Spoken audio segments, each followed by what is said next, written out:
You are listening to Fantha Tracks. Because of the following special program, Wonder Woman and the Incredible Hulk will not be presented this evening.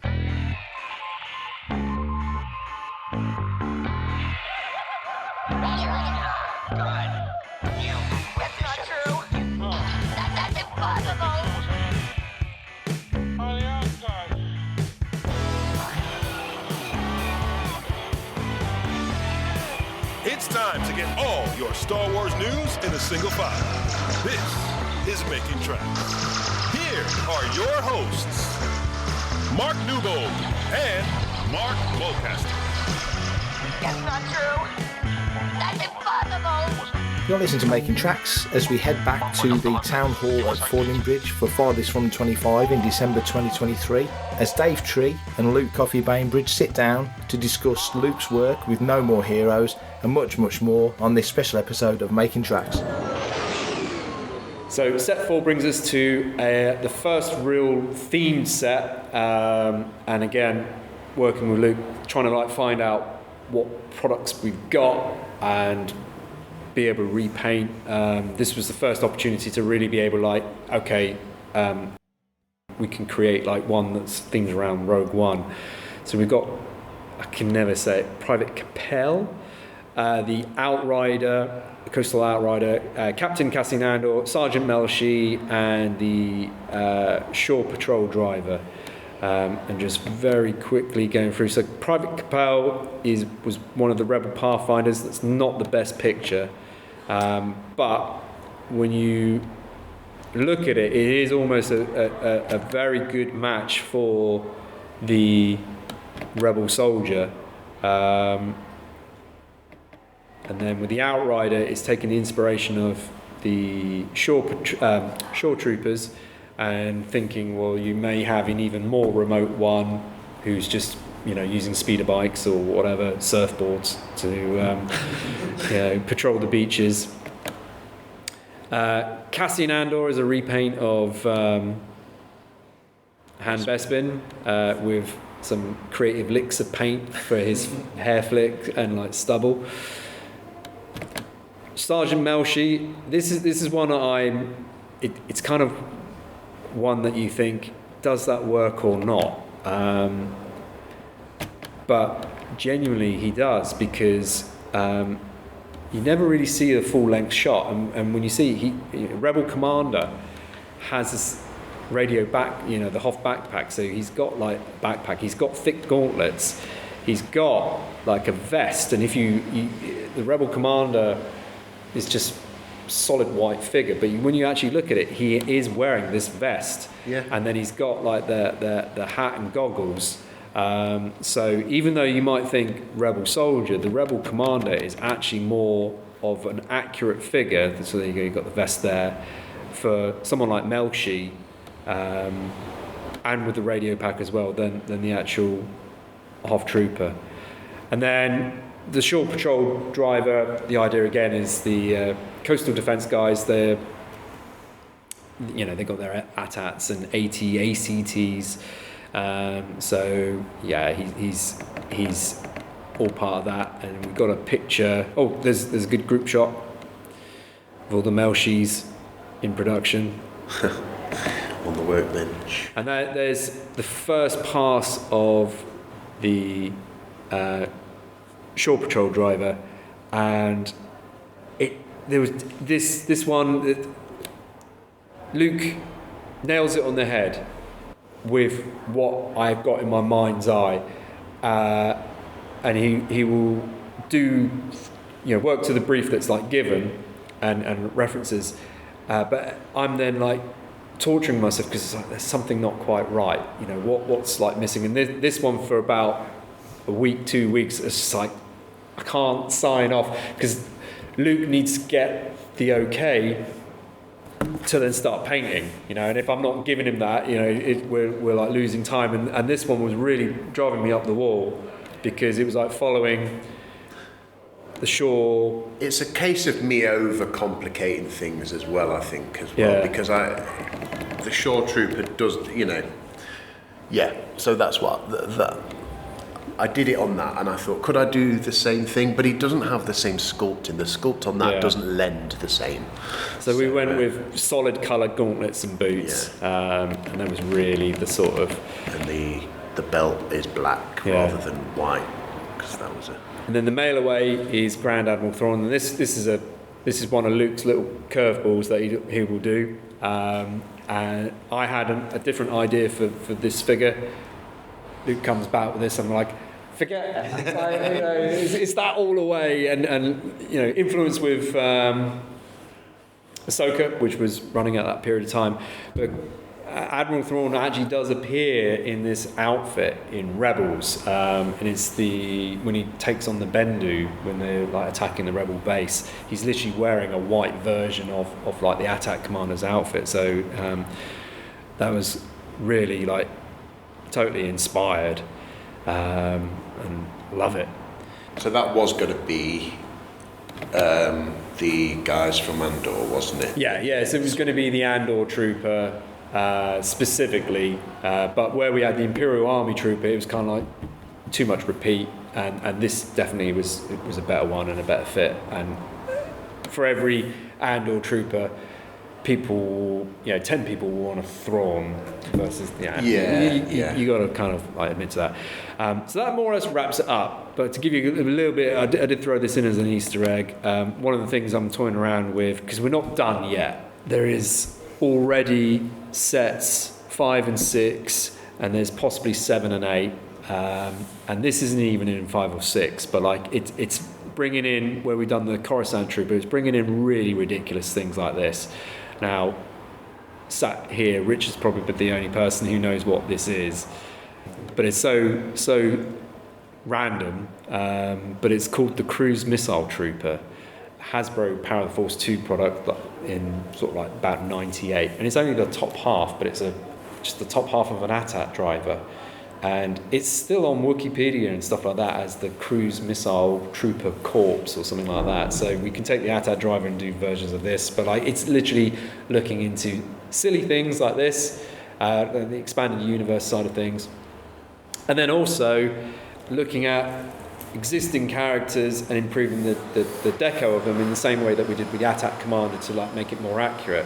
So an obvious one is Han Solo in his brown coat rather than it being blue, picking out the details there. So yeah, we're not done yet, sadly. There's a lot of knackered figures to save and recycle, but Relove. I think it was recycle, rehome, relove. Yeah. That's the slogan. But it's been brilliant, and like really, Luke is the man that does all the hard work. He really spends a phenomenal amount of time doing all of this. So I hope it's been interesting, and I hope you guys love them too. So thank you very much. Woo! Any questions? No, good. I'd like to get around boxes. You fall that in the ship? No, so the ships are actually the way more tougher because they end up in more bits and pieces, and you have to be. We try and do it to a.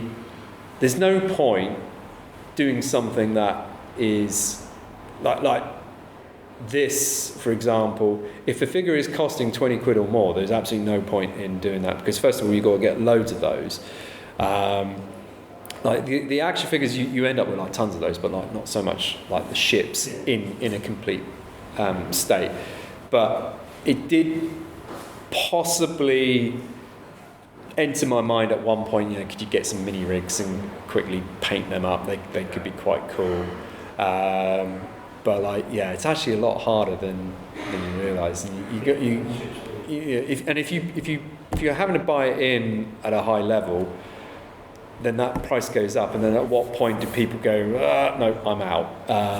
So, I mean, a really cool one is they did a sand speeder for the 85 unproduced line. So like taking the snow speeder, giving it slightly different, and it was all like in sort of like sandy colours.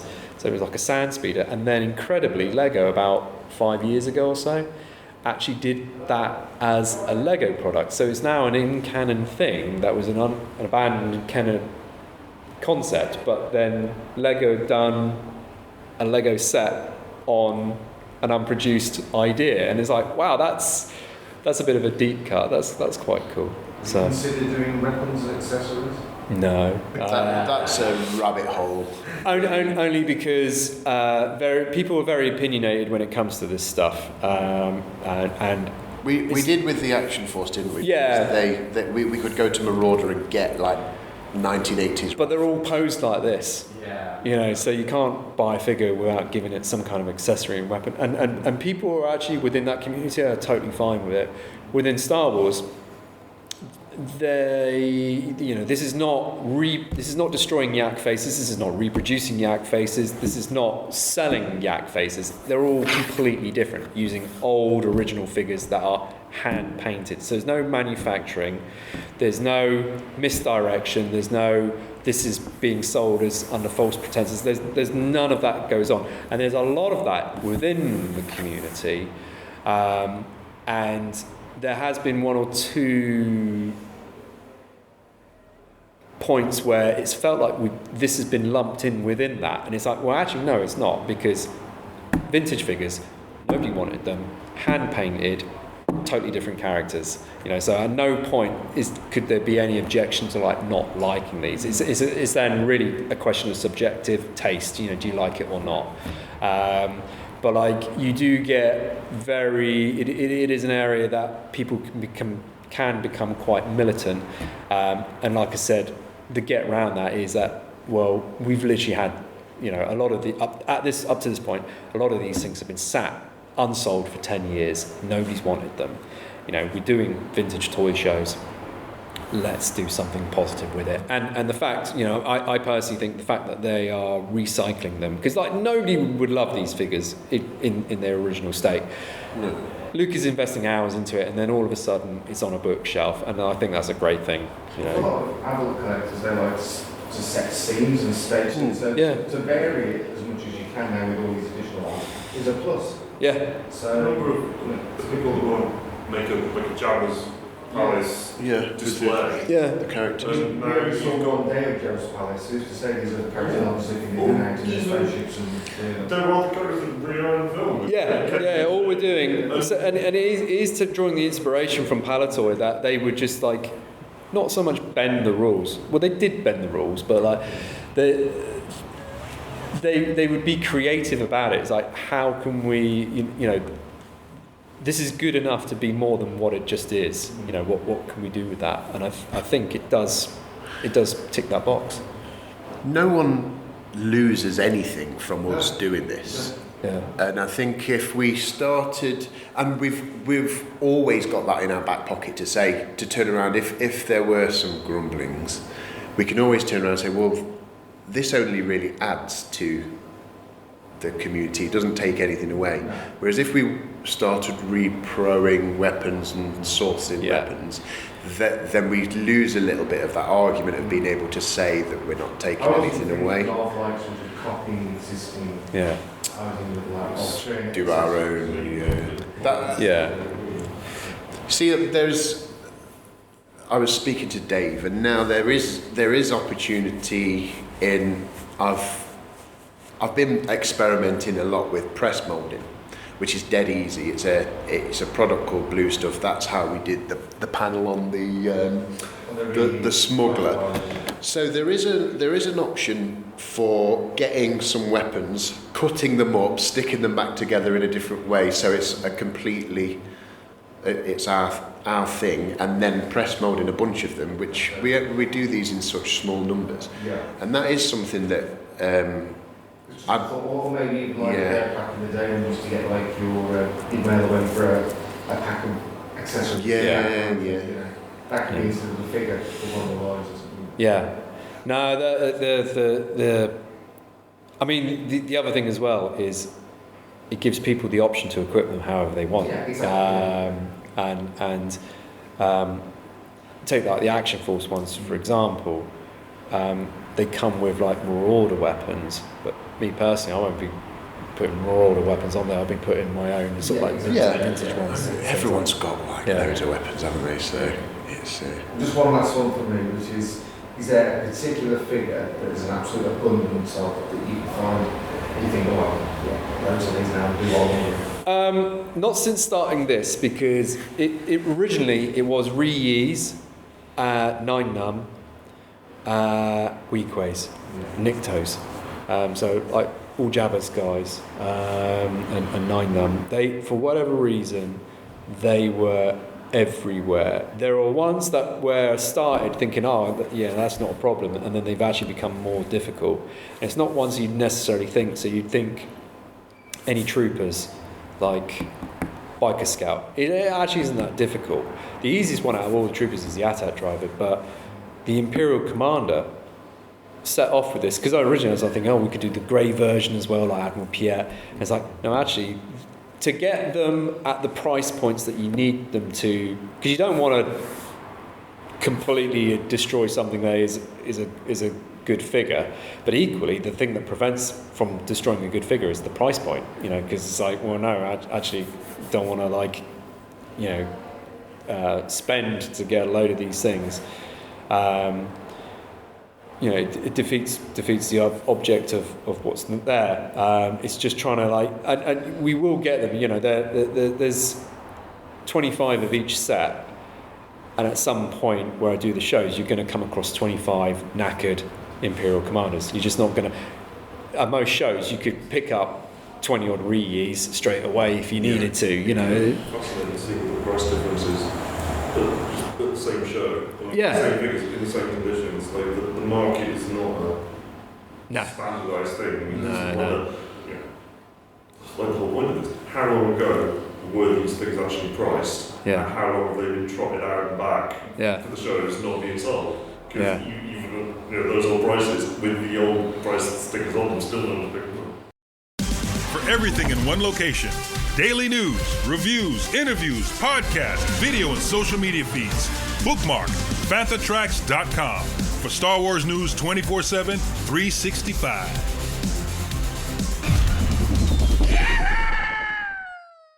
We got some great ones today, didn't we? We got a guy chucking in £3 figures. We got a B-Wing.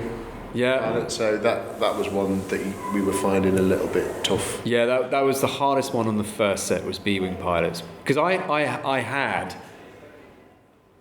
must have had about 10 of them. I was like, that's no problem. And then, because I'm thinking, they're everywhere. And then the moment you need to get more, you're like, they're not so much everywhere. And that was the same with the Imperial Commander for set 2. Set 3...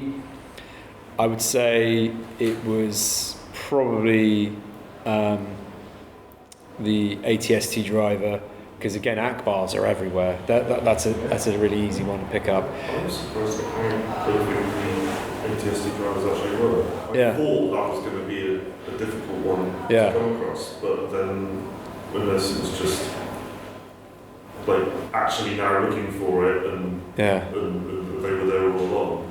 And then everyone had a few. Yeah, for set 4, the hardest one is the Biker Scout, because everybody loves Biker Scouts.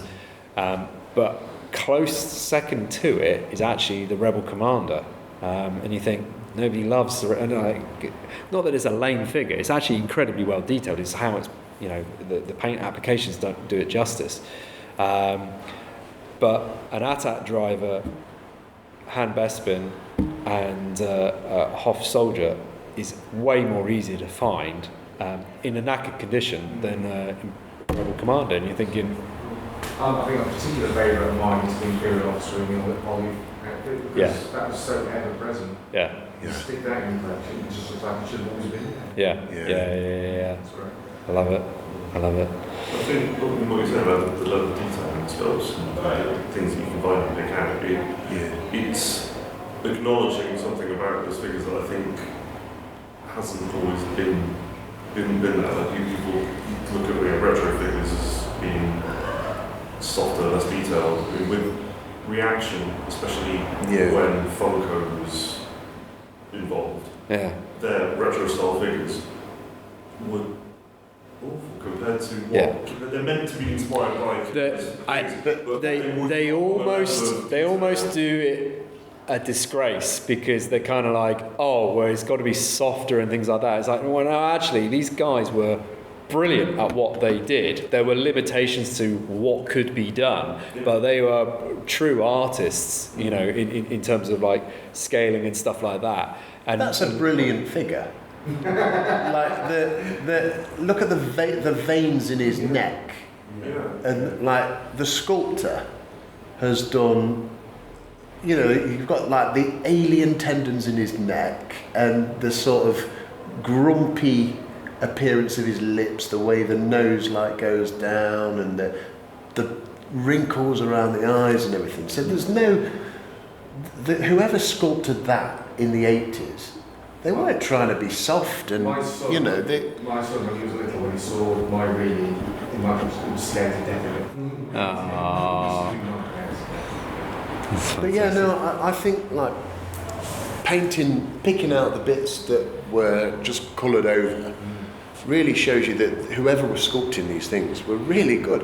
If you look at the Nikto, the Klaatu face, it's like there's so much stuff. Like he's got spines and stuff like that. You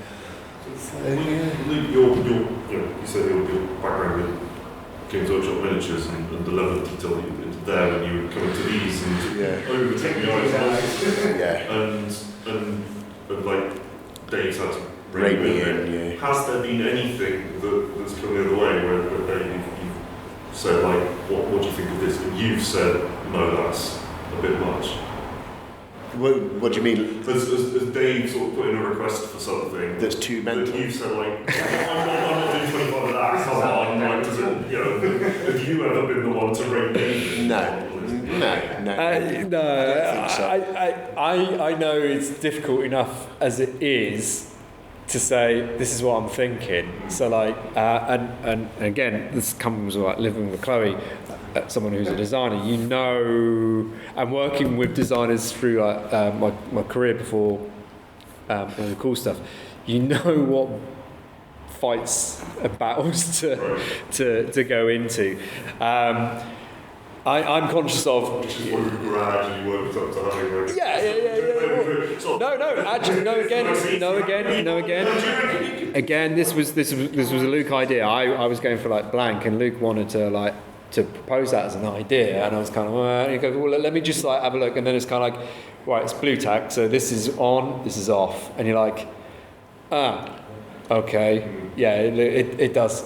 You won me over because I was just going to go, no, keep it simple and stuff like that. Like this is like before we've put the techie knowledge bit on, but yeah, it pulls it together for what it's representing. Yeah. Really well. Yeah, and it's misleading. It makes you think it's an X-wing pilot when it's just you're double take. Yeah. But no, Dave is more often than not reining me in for something. Because even at this point, when you've done this many, you're still doing this daytime and say like, you remember you got 25 of these. Because I'm also very like.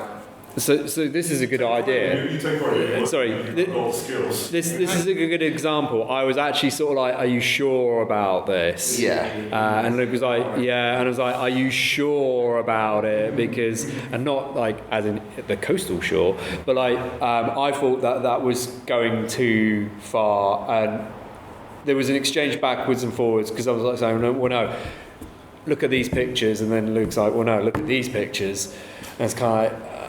And I didn't even originally consider the scout for that, and it's kind of like, it is a really good idea, but does he want to do that many? And then in the end, it's like, no, yeah, you're right. It's healthy, because sometimes when you work on these things, people are very, very singular and will not ever deviate from what it is that they're doing. Some people will never be creative with that and say, well, why don't we, there's this, but like, let's go that. And very, very fortunate with this that, like, we've worked together in this way, and it's kind of worked, and it's kind of like, Luke's like, yeah, that's no problem. Give me half an hour or whatever, and then he's probably like that. He's like, the name is mud, but like it's quite good. And the thing what definitely helps is, number one, having these things in your possession for like 40 odd years, you know what they look like, and all you got to do is kind of like, you squint your eyes, can you see something else?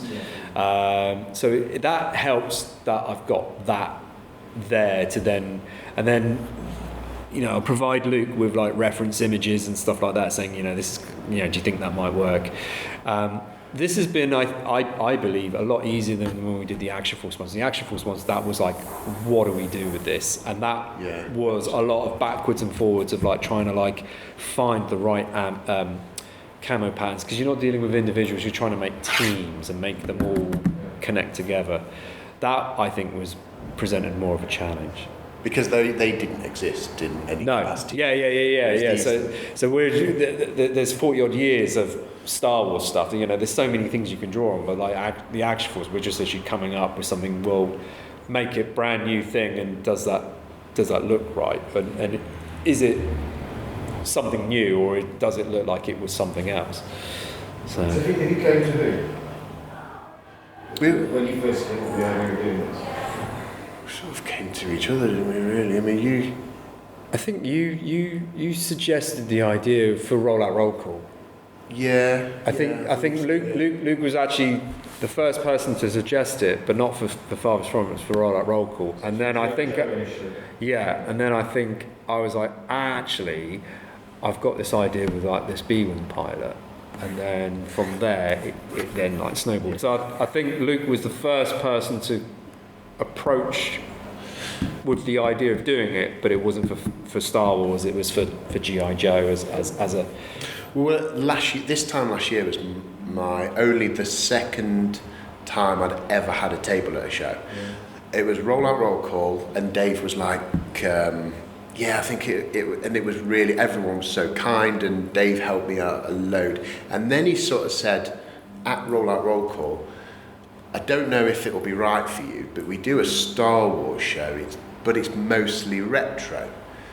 So I thought, I had a few bits that I could knock together. I did a Cyril figure from Andor. Cyril Khan. And Luthen as well. And Dave was like, I want to buy that. And it had sold already.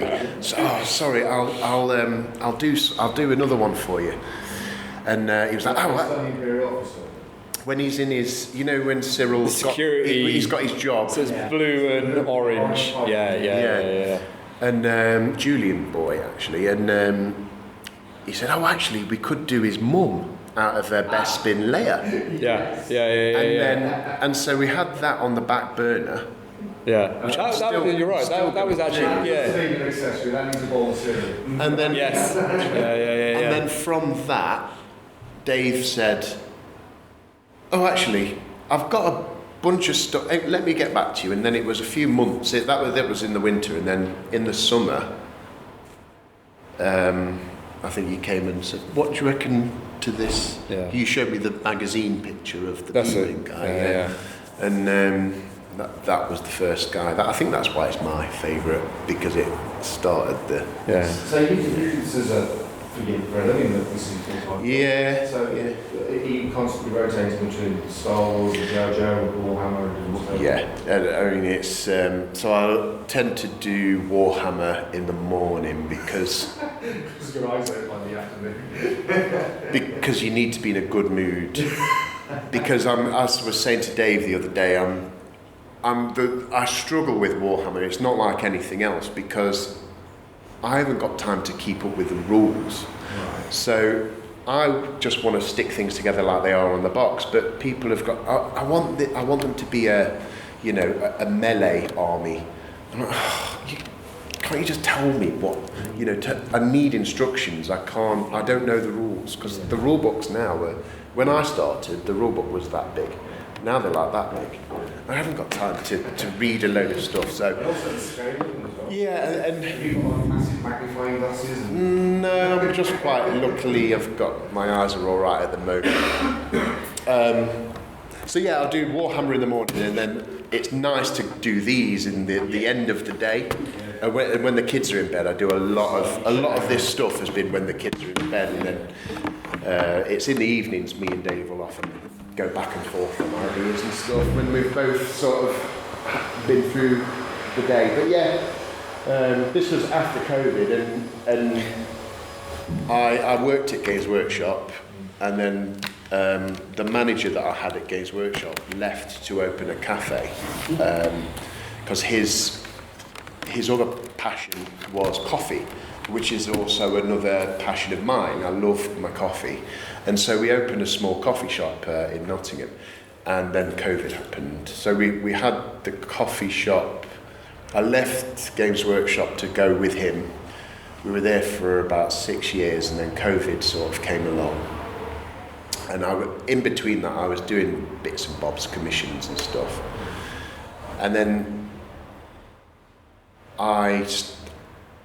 we had to close, and I thought, I'm going to try and do the commission stuff. And then Dave was one of the first sort of, I went to him and said, well, how would you feel about me having a table do you think people would go for it? And super supportive, really just great show that last year's Rollout Roll Call, and then we did the Star Wars show, and that's when we...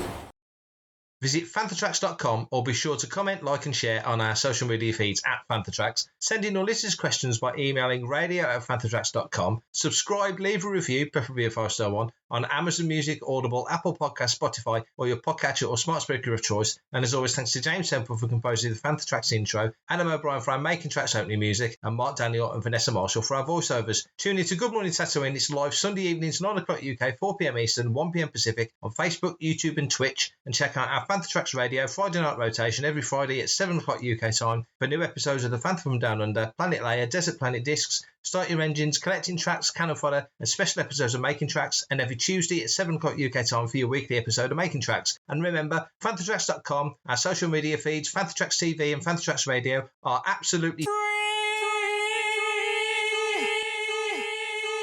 so no Patreon, Buy Me a Coffee, Kickstarter or Indiegogo required to stay updated on all the latest Star Wars news. Coming up next on Fantha Tracks Radio, it's another episode of Making Tracks.